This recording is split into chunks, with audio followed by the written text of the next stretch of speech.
Cool. Billy. Tim. Thank you so much for coming on. You're an author, done a lot of travelling as well, which is where the passion of writing and blogging came along, and also a fellow Monash graduate a few years ago. Well, I don't know how many years ago now, but that's my sum up of you. But for people that don't know you, tell us a bit about yourself. About myself, sure. So I grew up in Gippsland, from effectively 0 to 16, went to primary school, high school there for a while, moved to Melbourne, 16, and lived there, studied, went to uni eventually at Monash, also did a marketing degree as yourself there.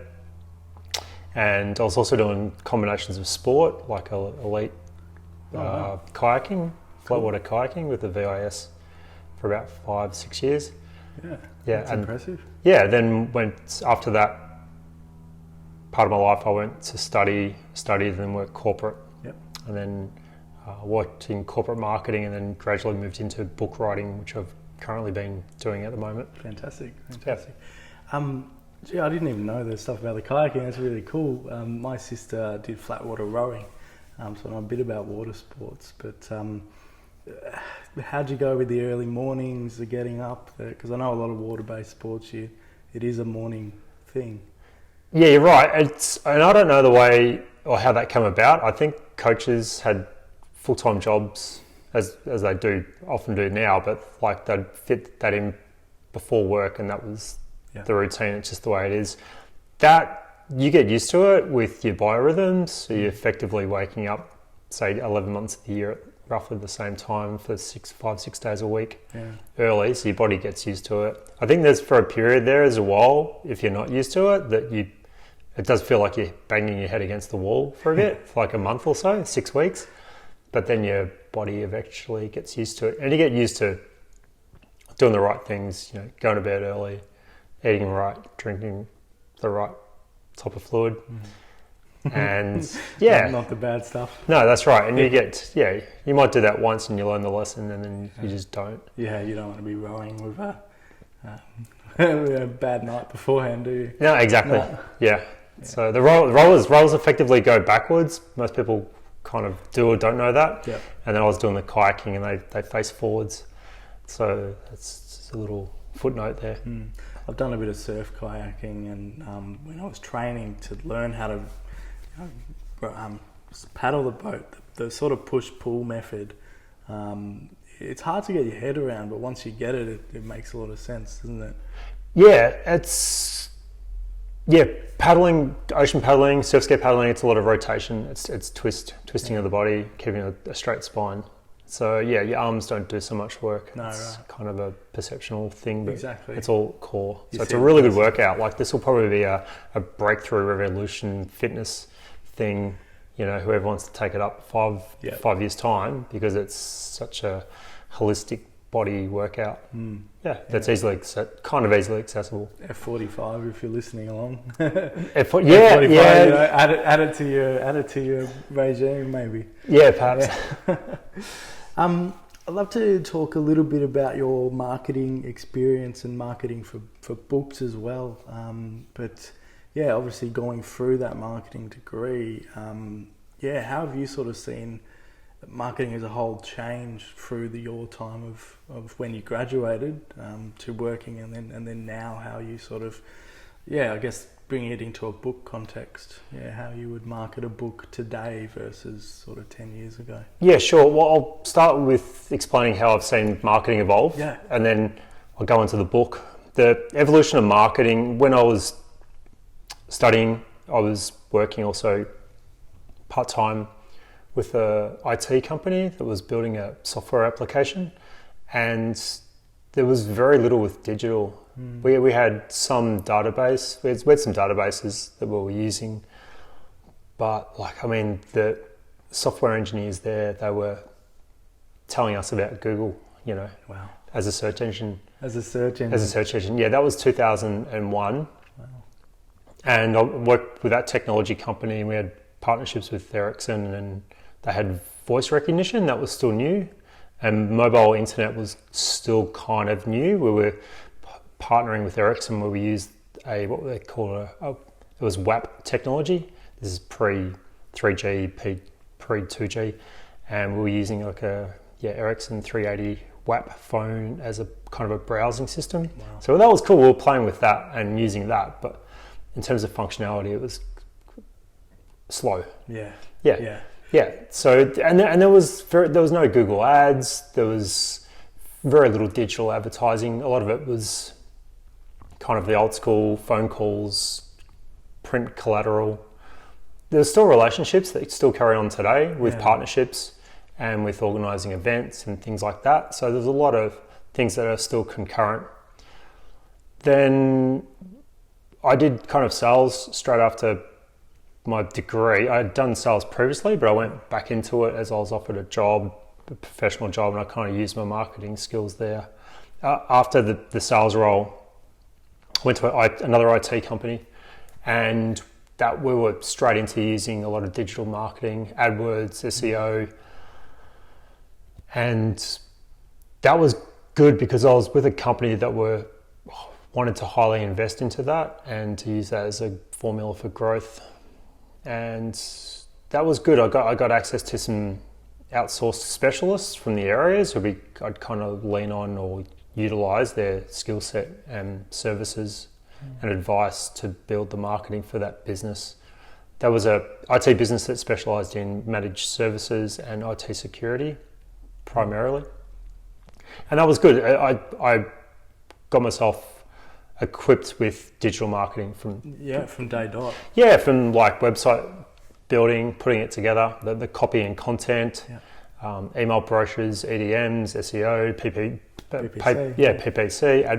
effectively AdWords. Yeah. And that was good, but I still found that the things that did really well was a lot of with that business was events and meeting people on the face-to-face and showcasing certain technology. Yeah. So that's what I found to be quite effective. I think that still reigns true today. I mean, online gives you an ability to increase your touch points to people, so the amount of times people see your brand, but having a face-to-face interaction, be it at a networking event, be it at a book launch that you're doing tomorrow night, be it any of those things, if you meet someone person to person, they're more likely to do business with you. It comes back to the know, like, trust principles, I think, and that's a really cool point that you've touched on there. Yeah, no, you're right, Tim, and that obviously takes time and energy and and effectively doing the right things. So and then onto book marketing. So I've got my book coming out tomorrow night. Thank you for RSVPing. I've been asking friends and family and people I know to do that. So well done. Thank you. Shout out to Jane Carroll, who actually set up this interview, essentially. Hopefully she'll be there too. Yeah, she hasn't RSVP'd yet, but I've still got time to send her a message. I'll meet up with her after this. There you go. Word her up. She came to one of my earlier book launches. This is book 3. Book 3. Yeah, let's give it a plug. Yeah, sure. So it's her name was Violet. Her name was Violet. So that one, I'll show it to the camera. Yeah, sure. On there as well. So there's the book. Zoom in on that and here too. Really cool. Yeah, so this is a contemporary fiction book. Yep. It's a modern day drama. It's about a guy who wakes up from a coma.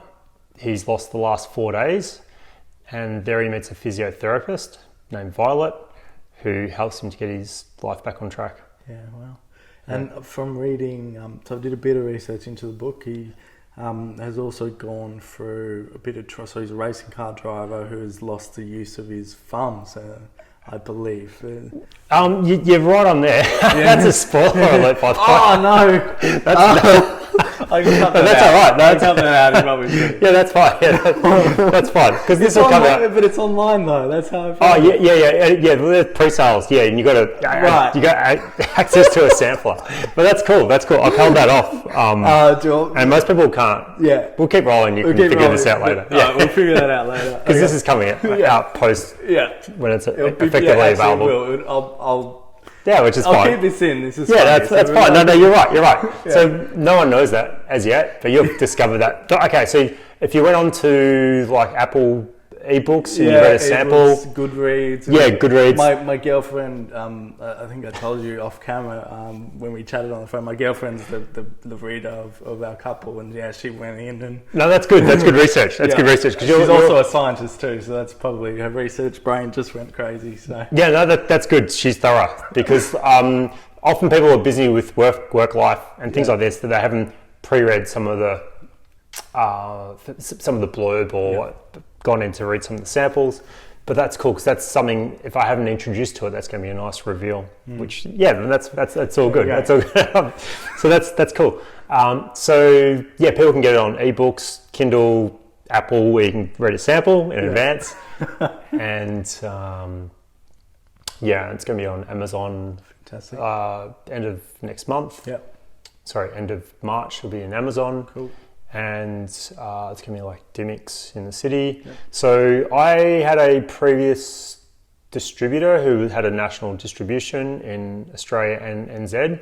They're no longer operating. And the market's changed since my last book. I did a book 2 years ago. I'll just show it. It's easy to show it. No Time for Postcards. So that came out a couple of years ago, and it's a fiction book, but the market's changed a little bit between the two books. Like the bigger companies are putting the squeeze on with costs. Is that because printing a book now is seen as maybe more expensive than an ebook or a Kindle book, or is that what the shift has been, or has there been something else that's caused it, do you think? I think it's just, I think they're just trying to drive profits. Yeah, okay. Yeah, I think... Because it's interesting, because what happens is you have the book writer who writes 100 books and can't sell one, right? But you have an interesting perspective because you're a marketer who's a creative, so you can take the commercial side of it and understand. So you go, oh, okay, they're driving up profits, commercially makes sense. Yeah, for sure. Yeah, absolutely. From their side of the fence, yeah, without a doubt. Yeah. But I mean, I've seen like 30% increases in printing in 2 years. Like that's a lot for a relatively mature market. Yeah. There's increased global competition. For example, Book Depository. You can get a book delivered anywhere in the world effectively free. Personally, I've used Book Depository. It's like the purple branding. Yeah. And the UK based. That's right. Yeah, you can get stuff from the UK. You can get things everywhere. There's also print on demand, which really wasn't so much heard of a couple of years ago. It wasn't widespread. So now there's a couple of there's Amazon, and there's also another company that won't keep stock, but as it's ordered, they'll print and ship. I didn't know that. I knew print on demand was available for like shirts and memorabilia, and a lot of people make drop shipping e-commerce businesses out of print on demand. I didn't know about print on demand for books. Yeah, so that to my knowledge wasn't around 2 years ago. People would get a print run, and they get 500 printed, they sell 400, and over time they'll keep the 100, or through distribution networks that 100 gets pulped. As far as I know. They'll some of the contracts you were seeing with warehouses or distributors. So there's a little bit more global competition, and I think there's also been acquisition. There's a couple of big printers in Australia, and I think there was an acquisition. So with that, then prices may or have come up. So that's it. The book industry is really different. It's relatively very competitive. There's so many people writing, and there's so much capacity for purchasing of books. Yeah, and I guess also the ease of publishing, which is a good thing and a negative thing. Back 5-10 years ago, you would have to pass a gatekeeper in order for your book to be published. But now with self-publishing, the barrier to entry has decreased a bit, which could be having an effect on it, right? Yeah, well, it definitely just adds more competition. Like you go into a bookstore and you'll see there's 1,000 authors there straight away. And that's totally different to other industries, where take for example TVs, there's probably 10 players. Or 15 players globally. Barriers to entry. Video cameras, there'd be 5 or 6 players in the market. I mean, we've got 3 cameras here, all of which are Sony's. There you go. There we go. Yeah. But it's like, imagine going into a camera store and there's like 1,000 brands of cameras. Oh, you'd be overwhelmed. Yeah, it's the toothpaste dilemma. Yeah, so that's kind of like, I was reading Jack Welch's book in the last 6 months, and I was like reading it, I was like, oh man, books are, but part of me was going, what am I doing? Yeah. Because it's like, Jack Welch's memo was like, be number one or be number two. Otherwise don't be there, type of thing. So and if you did that in writing, but this thing, if you did this in writing, there'd be no writers. Well, that's the thing. It's the same with me in podcasting. Yeah. I started this podcast before the trend picked up, before every man and his dog is having a drunk, deep and meaningful conversation with their friend and says, hey, let's start a podcast. Yeah. But it's good for me because now that's where I've moved my business. But it's sort of, don't get discouraged, I guess, for the author out there. So you've written... Three. Three. Yeah, that was the first one. That's Unlonely Planet. Yep. Yeah. Like it. Yeah, that was a 9-month around the world adventure book. So that's more of a... travel narrative. Yeah, non-fiction. Yeah, nice. Yeah, so that was I finished my uni degree. Yep. I worked sales for a year, saved 90 cents on the dollar, kinda, and took most of a year off and travelled around the world just to experience what's out there. That's amazing. I'd love to get into more of that actually. But to end the point that I was going to say, if you got discouraged and were like, there's so many authors and didn't even start, you wouldn't be where you are now writing the books that you have. And I'm the same with the podcast. I started and I've kept going, and now, looking at my stats, people are starting to listen. I put an episode out and immediately there's 20 plays within the first 4 hours of it being up, and that consistency is really cool. And I guess it's the same with writing books, right? Yeah, kind of the same. You're right that it does take time. You do the grind, and then after a while it gets potentially easier. You get more competent, you get more confident. You grow your contacts. Yeah. And you just become more fluid with what needs to happen. The hurdles that are going to appear because you found them on the first few occasions. Yeah. I've turned my phone off now because of previous episodes. I've hit the record button, made sure that it's recording, got this where it's clear that the thing's recording. Yeah, and you probably get more resilient in terms of taking on the things that you don't see or you don't expect. Yeah, definitely. So that's probably, and with time you get more polished and you slowly grow an audience, which could make it sustainable. Definitely. Yeah, books are hard. Books are hard. Please explain. Books are hard. Like I'm just volunteering this because no one tells you this at the start. But which can be a good thing. Yeah. Because if I knew what I was getting myself into, I probably wouldn't have started. That's every business owner as well out there too. Okay, if they told you what would happen 2, 3, 5 years down, I don't think anyone would start. Yeah.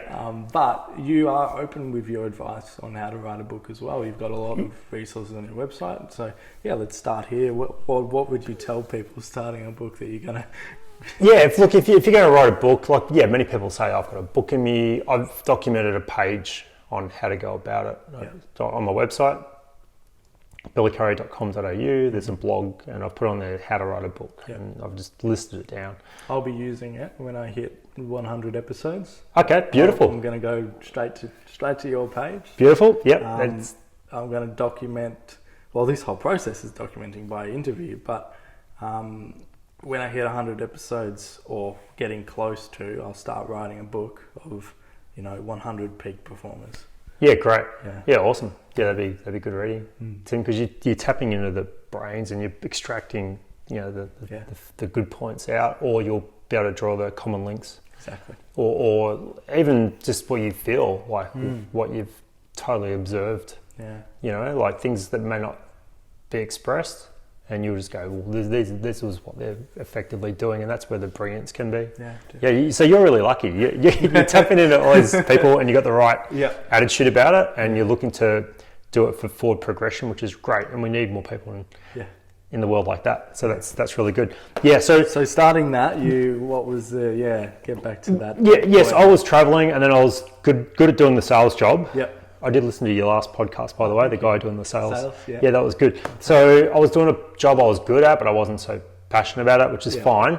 I was offered the job when I was in Las Vegas. I was traveling, and I was offered a contract to come back when I arrived in Australia. I had December off in Melbourne. Everyone's busy with pre-Christmas parties and getting organised. I turned the computer on, started writing, and I just found that I thought I'd write to put down some notes before, you get old, and I was like, okay, I've got some great stories here. I just started typing. Yeah. I taught myself to touch type while studying at uni, so I was competent at that, and I banged out 10,000 words like that. I wasn't going to do a writing degree. I had two friends who were doing that. They were brothers.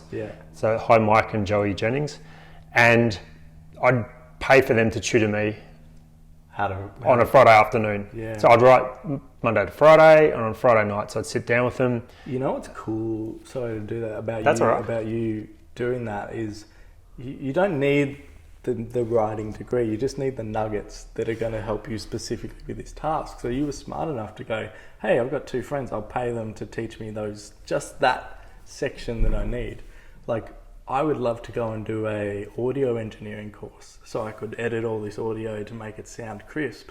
But instead, I'm in a position where I've got a shout out to Johnny and Leah, my cousin's husband, is an audio engineer. Yeah, great. And there was an episode where I forgot to turn the microphones on. So I had my mic, the other guy's mic, but the guy over here, if there was someone sitting here, his mic wasn't turned on. So we were able to grab the audio from these two mics. He wrote an algorithm to get the audio from this and did some magical wizard stuff, and he's made it sound usable. Now, an audio engineer, he was going, no, it's not perfect, but it's usable. And I listened to it, I'm like, mate, this is fantastic. So to get back to the point, yes, I would love to go and do a degree that he's done, but I reckon I only need portions of it, like you with the writing there, you only need portions of that writing degree, which yes and no. Look, and I mean, you can read. I mean, my friend Joey recommended one book to read, which I have, and I still recommend it to others. I pass on the information. If you're going to write, you're going to probably end up reading. It's great to read On Writing by Stephen King. Okay. He documents what you should be doing with your writing, and he turns it into a narrative. He writes it as a narrative. So that's really good. That's on the blog posting. Good person to learn from. Stephen King. Yeah, that's right. He's one of the few people who have made it. He's prolific in terms of the books he can put out as well, in such depth and. Yeah, I haven't really read any of his work. I've read that book. I've seen more of the movies. Fair enough. I'm not into horror. You got to be. It's your Yeah, but I'd get them to read my work, and they'd pull it, they'd critique it. So that was fine. They got some remuneration for their knowledge, and I got to tap into their knowledge with helping them to work on that. Then I went back to working, and then I was getting tired of that, and I needed to shift into marketing. And then I took 5 months off and 6 months off and put this together, just with the writing.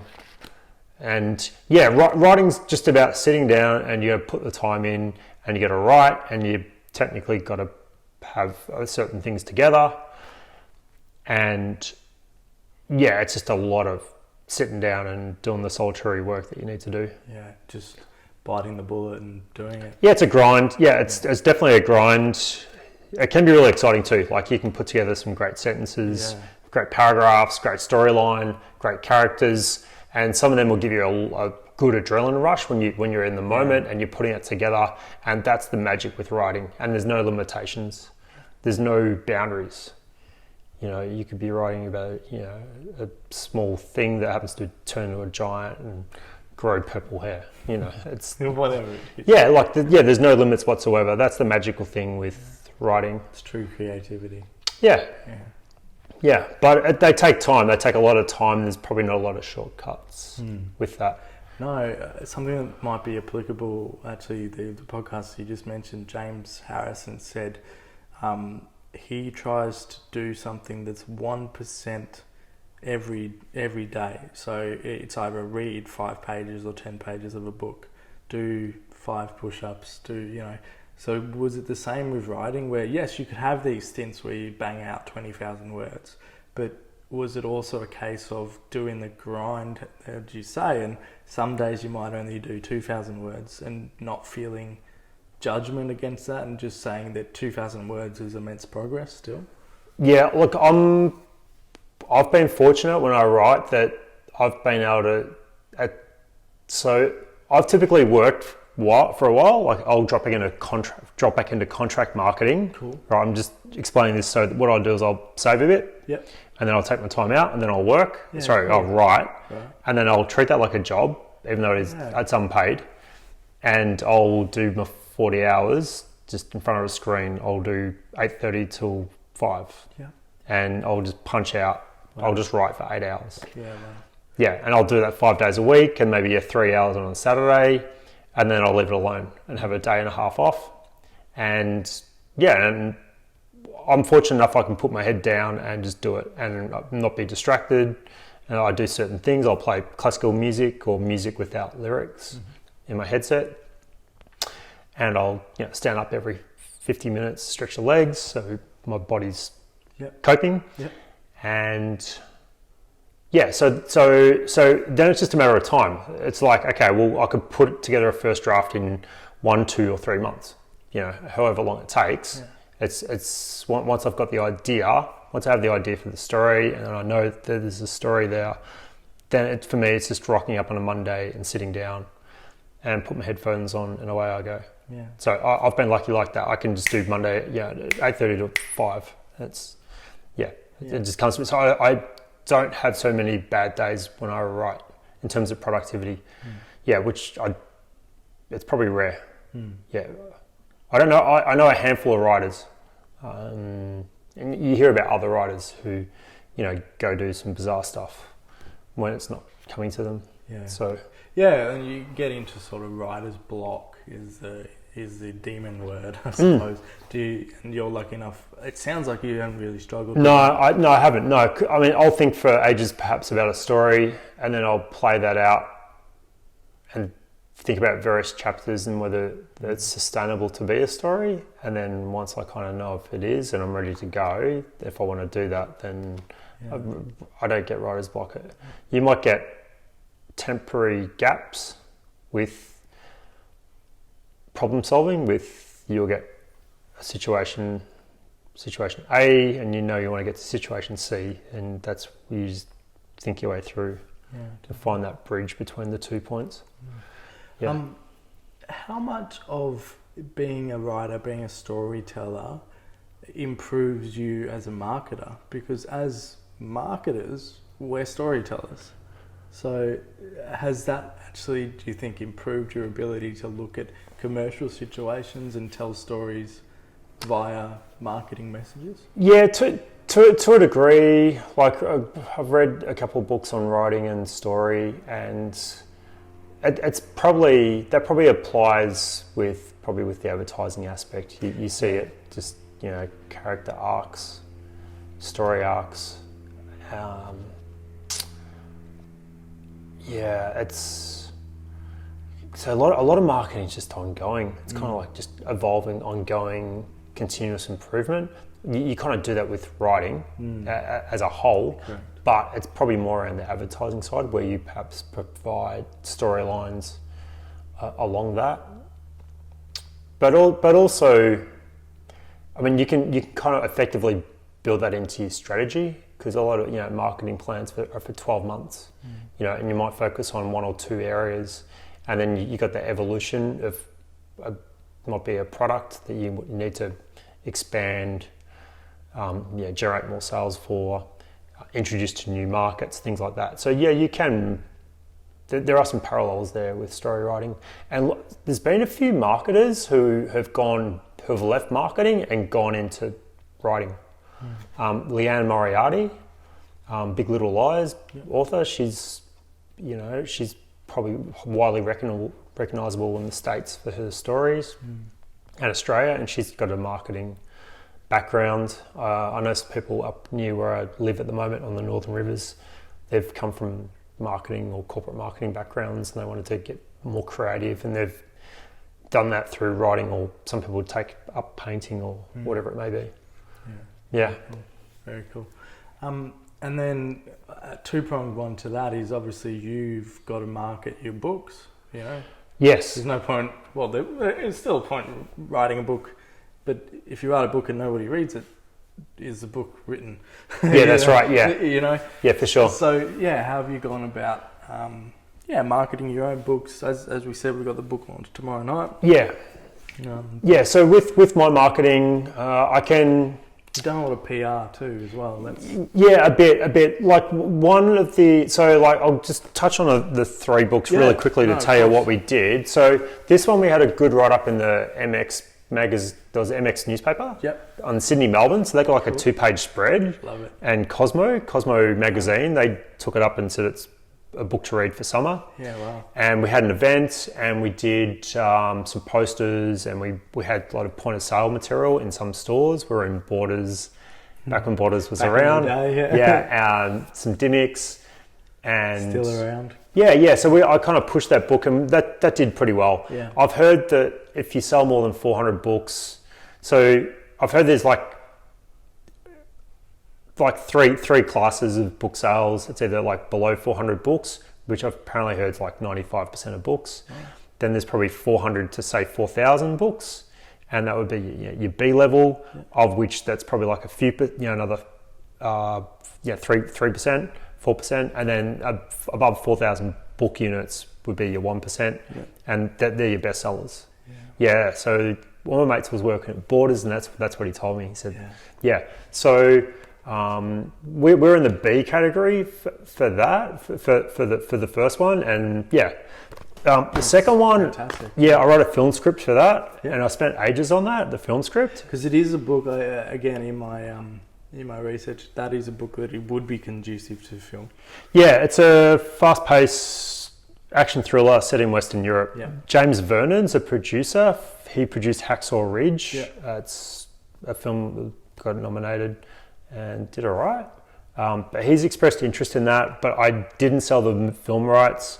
I didn't push the book as hard because I thought if I could push the film rights, if it was to get booked up, then you got ownership of the book, and then it would go pretty well. So that kind of didn't perform that well, but that's okay. I was happy to get that in a hard copy, and we got it out there. Okay. We had some stories, just some local stories with that, and an event. And the third book, we've got an event tomorrow night. That's going to be fun. So they're always fun. They can be a little bit nerve-wracking to start with. I know you're doing a reading. Is that you doing the reading or someone else? Yeah. I'll be doing a reading. That's going to be my first reading. So it's going to be fun. I've done a little bit of practice for that. Good. Yeah. So it used to be my most nerve-wracking thing. I was a kid in high school that when they went around the classroom, read the thing, I didn't want to do it. I commend you for saying you're going to do a reading. Yeah. Look, I think you're in the pool of people of the majority. I love public speaking. Don't you okay. But it was just something about reading text that I wasn't behind. Yes. Like a textbook or the class English book or whatever it was. It was just something about that I just... Well, it's not so native because it's not your original style of constructing sentences. It's someone else's words. Exactly. I got really nervous. So again. Commend you for... Look, I'll probably get night, and they're my own words. So that's gonna be fun. So this one we've got into probably limited bookstores around Australia. So I've got like bookstores in different spots throughout Australia. It's going to be on the website where you can get it, or you can buy it directly from the website. So there's like e-commerce. You can go on, click, use PayPal payment or a credit card payment. Perfect. And we'll ship it within. Are you going to do an audio book version of it? No, it's not at this stage. I love, like that's how I consume books. Yes, is through audio books, and I know it's a big segment, like and an emerging segment, I suppose. Audible are smashing really hard on ads at the moment. Look, so yeah, you said not at this stage, moment. but that may change. Yeah. Yeah, and it's going to be available through ebook, through the Apple bookstore and Kindle. Yeah. Audiobook, yeah, we'll see. How we go in about a month's time. Yeah. Yeah, with Because it wouldn't be hard. I mean, just what I know about audio, like you could get some of the microphones that I didn't use today, and you get some really good stuff. And yeah, definitely. I mean, I think it'll take a week of reading. Yeah. Probably at least a week of reading, and then edits after that. Stuff as well. Yeah, so I've just focused on the hard copy at this stage. So yeah, so we'll have that up. And you can check out the website. I'll just say it again. It's Billy Curry, Billy Curry CURRY.com.au. So you can go there and find that. Cool. Yeah, $21.99, which is in the middle. Yeah, it's in the range. Yeah, range of books, fairly reasonable. Yeah. Yeah, let's get a little bit more into the story without me giving any more spoilers away as well. Yeah, that's fine. I should have said something to start with. Yeah, I'll put a warning. I'll be like, warning, spoiler.